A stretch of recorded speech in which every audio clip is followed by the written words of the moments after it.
আমাদের সেই ছোট্ট একটি বালক মোহাম্মদ আবু হুরায়রা হাদিস পরিবেশন করবে। 1 থেকে 5 নম্বর হাদিস পরিবেশন করবে। আমরা সবাই শুনি।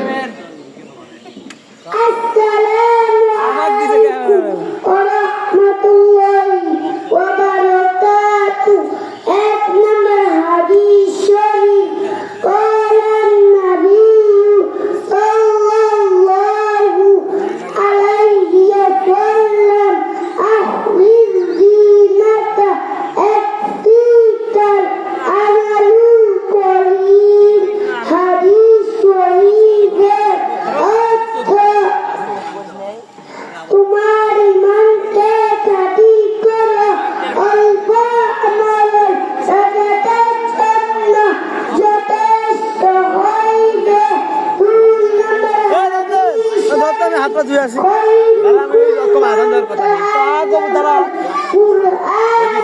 আমি হাত পা ধুয়ে আসি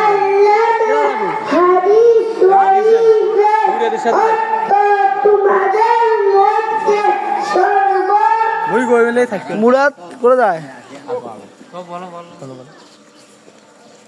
2 নম্বর হাদিস শরীফ 3 নম্বর হাদিস শরীফ ভাই